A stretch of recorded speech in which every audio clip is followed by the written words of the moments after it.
नमस्कार दोस्तों, आप सभी का स्वागत है फिर से एनसीईआरटी सीरीज में। तो हम लोगों ने क्लास 7 साइंस को कवर कर लिया पूरी तरीके से सभी चैप्टर्स को।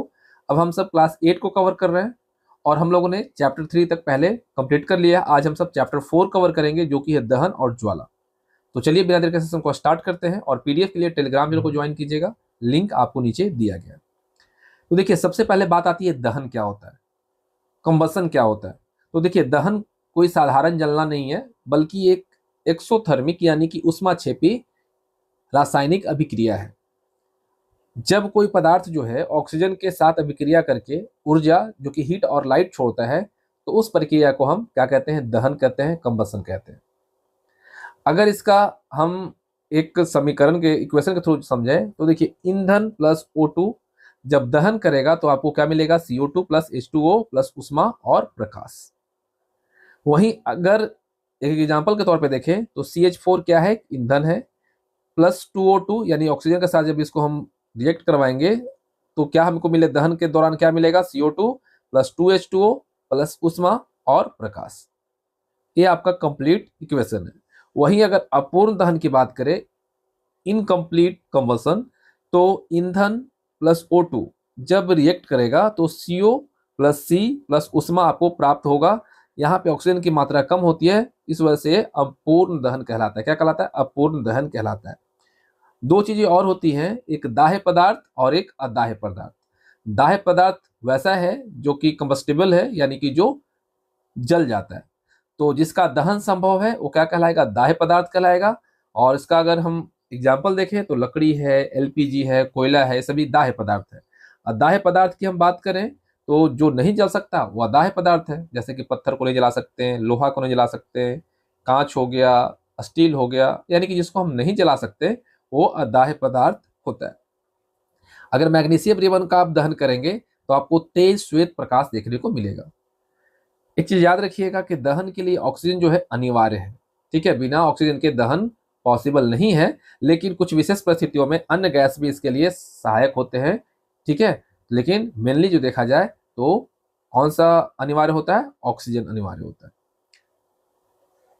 कास्ट कोयले के टुकड़े को ज्वाला के पास ले जाने पर क्या होता है, कास्ट का मतलब है लकड़ी का कोयला। तो कोयला ज्वाला के पास अगर हम ले जाते हैं तो क्या होगा, तो कोयला ज्वाला के साथ नहीं जलता, वह केवल लाल होकर दहकता है, यानी ग्लो करता है, क्योंकि वह वाष्पित नहीं होता है। ठीक है, ये बोर्ड का आपका पेपर में पूछा गया क्वेश्चन है। अब दहन की अनिवार्य शर्तें क्या है, कंडीशंस क्या है। तो देखिए, दहन के लिए मेनली 3 स्तंभों का होना अनिवार्य है, जिसे कि फायर ट्रायंगल कहा जाता है। सबसे पहला ईंधन जो कि जलने वाला मुख्य स्रोत है, उसके बाद वायु यानी O2 जो कि दहन का मुख्य पोषक है, सपोर्टर है, उसके बाद ज्वलन ताप यानी इग्निशन टेम्परेचर जो कि स्टार्टर के तौर पे काम करता है। तो ये 3 चीजें होनी जरूरी है, आवश्यक है।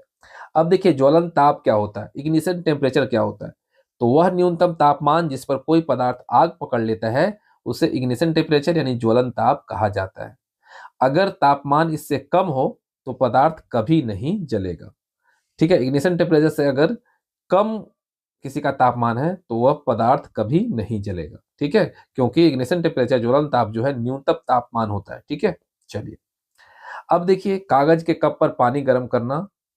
तो कागज का कप का प्रयोग हम करते हैं, ठीक है, कागज का कप का प्रयोग जो है, कप में पानी भरकर गर्म करने पर कागज नहीं जलता, क्योंकि कागज को दी गई ऊष्मा चालन यानी कंडक्शन द्वारा पानी में चली जाती है, ठीक है। इसी वजह से यह क्या होता है, नहीं जलता है, क्योंकि चालन द्वारा पानी में ऊष्मा चली जाती है। ज्वलनशील पदार्थ क्या होता है, वे जिनका ज्वलन ताप बहुत कम हो, जैसे कि LPG, पेट्रोल, अल्कोहल, ये सभी क्या है, इसके ज्वलन ताप बहुत कम होती है, इसी वजह से बहुत जल्दी फायर को कैच करता है। एक क्वेश्चन है कि गीली लकड़ी को जलाना कठिन क्यों है, तो क्योंकि इसमें नमी होती है और नमी के कारण तापमान उसके ज्वलन ताप तक नहीं पहुंच पाता, इसी वजह से गीली लकड़ी को जलाना थोड़ा कठिन, डिफिकल्ट होता है।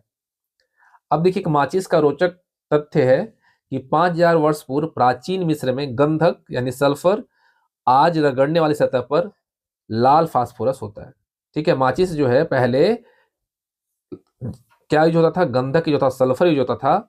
आज के दिन में हम लोग क्या यूज करते हैं, लगड़ने वाली जगह पे लाल फास्फोरस का, रेड फास्फोरस का यूज करते हैं, अब आता है फाइटिंग फायर, अग्निशमन। तो आग बुझाने का मतलब है दहन के त्रिकोण यानी ट्रायंगल जो है, फायर ट्रायंगल, उसको तोड़ना। तो सबसे पहले क्या करना होगा, ताप कम करना होगा, जिससे कि पानी का उपयोग करके हम कर सकते हैं। ऑक्सीजन को रोकना, कंबल या CO2 का उपयोग करके इसको हम कम कर सकते हैं, ऑक्सीजन को रोक सकते हैं। एक चीज याद रखिएगा, हमारे घर में जो वायरिंग होती है, सर्किट जो होती है, तो बिजली या तेल की अगर आग लगती है तो उसमें पानी कभी नहीं डालना चाहिए, बल्कि पानी जो है बिजली का सुचालक है और तेल पानी पर तैरता है। इस वजह से हमें इन सब चीजों से बचना चाहिए कि बिजली या तेल की आग पर पानी कभी नहीं डालना चाहिए। आप सैंड वगैरह डाल सकते हैं, बालू डाल सकते हैं, उन सब चीजों से आप उसको, या CO2 डाल करके आप उसको रोक सकते हैं।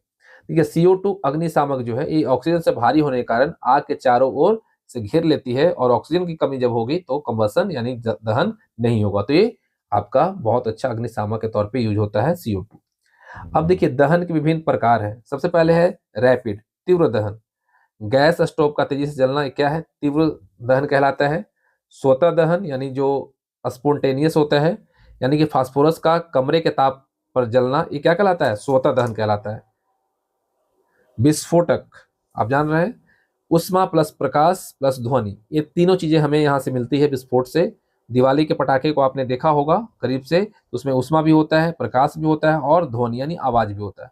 और CO2 जो है वह सबसे अच्छा अग्निशामक है। एक क्वेश्चन देखिए, आपसे पूछा जा रहा है कि क्या लोहे में जंग लगना दहन है? तो हाँ, बिल्कुल दहन है। क्यों? क्योंकि ये जो आपका लोहे में जंग लगना है, एक मंद दहन यानी स्लो कंबसन है, क्योंकि इसमें उष्मा निकलती है पर प्रकाश नहीं निकलता है। ठीक है, चलिए अब देखिए ज्वाला की संरचना यानी फ्लेम स्ट्रक्चर। तो ज्वाला केवल वही पदार्थ देते हैं जो जलते समय वाष्पित होते हैं, वेपराइज होते हैं। तो मोम पिघल कर क्या करता है, धागों के साथ ऊपर चढ़ता है और वाष्प बनकर जलता है। होता है ना, आपने देखा होगा, अगर नहीं देखा हो तो आप करके देख सकते हैं। अब देखिए ज्वाला के मुख्य 3 क्षेत्र होते हैं। पहला बाहरी क्षेत्र, दूसरा मध्य क्षेत्र, तीसरा आंतरिक क्षेत्र। तो बाहरी क्षेत्र जो होता है वो नीला दिखाई देता है आपको, पूर्ण दहन होता है, ये सर्वाधिक गर्म होगा। मध्य क्षेत्र जो होता है वो पीला होता है, इसका आंशिक दहन होता है और ये प्रकाश देता है। और जो आंतरिक क्षेत्र होता है ये काला होता है और बिना जला मोम होता है, जो सबसे ठंडा होता है। तो मोमबत्ती से अगर देखें तो आप इन 3 चीजों को याद रखिएगा। सबसे बाहरी क्षेत्र जो होता है वो कैसा दिखाई देता है, नीला, जो ऊपर में आपको सबसे दिखता है दहन में, ये पूर्ण दहन होता है और जो कि सर्वाधिक गर्म होगा।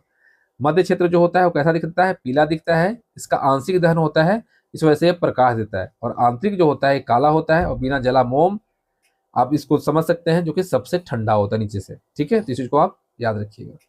अब देखिए सुनार को देखे होंगे आप लोग, गोल्ड स्मिथ को। तो सुनार सोने को पिघलाने के लिए ज्वाला यानी कि जो लाइट का मतलब हीट का जो यूज करता है, वो देखेंगे सबसे आगे जो होता है बाहरी, वो कैसा होता है, नीला होता है, और इसी भाग का वह उपयोग करता है सोने को गलाने में और उसको बनाने में। ईंधन ईंधन की दक्षता यानी फ्यूल पावर। देखिए एक आदर्श ईंधन वही है जो सस्ता हो और आसानी से उपलब्ध हो। उष्मीय मान यानी कैलोरीफिक वैल्यू अगर देखें तो ये ऊर्जा की मात्रा पे डिपेंड करता है। मात्रक क्या है भाई, केजी में होता है, लेकिन किलो जूल पर केजी। ठीक है, तो देखिए यहाँ पे हम देखें अगर कुछ चार्ट को, तो गोबर का उपला यानी जो जिसे हम बिहारी भाषा में या देसी भाषा में उपला कहते हैं, गोईठा कहते हैं, सब कहते हैं। तो इसका जो होता है वो आपका कितना होता है, तो इसका करीब करीब 6000 से 8000 कैलोरी पर केजी होता है। वहीं लकड़ी का अगर देखें तो 17000 से 22000 होता है। LPG का 55000 होता है और हाइड्रोजन का आपका 1.5 लाख होता है, जो कि सुपर ईंधन है। और हमारे घर में जो यूज होता है LPG, इसका 55,000 के आपका किलो जूल पर केजी होता है। अब बात करते हैं पर्यावरण पर दुष्प्रभाव क्या इसका आता है। देखिए ईंधन जलाना जो है पर्यावरण के लिए भी खतरनाक हो सकता है। कैसे? अगर अपूर्ण दहन है, इनकम्प्लीट कंबसन है, तो बिना जले कार्बन कण जो है अस्थमा देते हैं आपको, यानी अस्थमा की बीमारी लाता है। कार्बन मोनोऑक्साइड CO जो है ये बहुत जहरीली गैस है। बंद कमरे में कोयला जलाना जानलेवा हो सकता है आपके लिए। ग्लोबल वार्मिंग, CO2 की अधिकता से धरती का गर्म होना। अम्ल वर्षा, सल्फर और नाइट्रोजन के ऑक्साइड के कारण इमारतों का क्षरण, जैसे कि ताजमहल का आप देख रहे हैं, है ना। तो ये सभी आपका दुष्प्रभाव है पर्यावरण के लिए। सीएनजी को पेट्रोल से बेहतर क्यों माना जाता है? तो उसका रीजन है कि एक स्वच्छ ईंधन है और ये बहुत कम प्रदूषण फैलाता है, इसी वजह से कॉम्प्रेस नेचुरल गैस को एक अच्छा विकल्प माना जाता है पेट्रोल से। अब देखिए कुछ शब्दावली दिए गए हैं आपके एनसीईआरटी में। प्रज्वलन ताप यानी इग्निशन टेम्परेचर, जलना शुरू जो होता है कोई पदार्थ, तो जो जरूरी और मिनिमम तापमान है वो प्रज्वलन ताप कहलाता है। कैलोरी मान ईंधन की ताकत मापने का तरीका है। विस्फोट क्या है? तो वह दहन जो शोर के साथ हो वह विस्फोट कहलाता है। आदर्श ईंधन क्या है भाई? तो वह जो धुआं न दे और सस्ता हो। ग्लोबल वार्मिंग क्या है? तो पृथ्वी का बढ़ता हुआ बुखार कह ले देसी चीजों में या सिंपल वे में, तो हमारा जो बुखार होता है तो क्या, तो टेम्परेचर बढ़ता है। उसी तरह से ग्लोबल वार्मिंग में अगर CO2 बढ़ेगा तो क्या होगा, हमारे इन्वायरमेंट को क्या होगा, बुखार लगेगा, जो कि एक ग्लोबल वार्मिंग के तौर पे आएगा और हमारे लिए हानिकारक है। तो ठीक है, तो ये था आपका चैप्टर 4। उम्मीद करता हूँ आप सबको यहाँ से सारी चीजें क्लियर हो गई होंगी। अगर कोई भी डाउट है तो आप हमें कमेंट बॉक्स में जरूर बताइएगा, और वीडियो पसंद आए तो लाइक और शेयर जरूर कीजिएगा।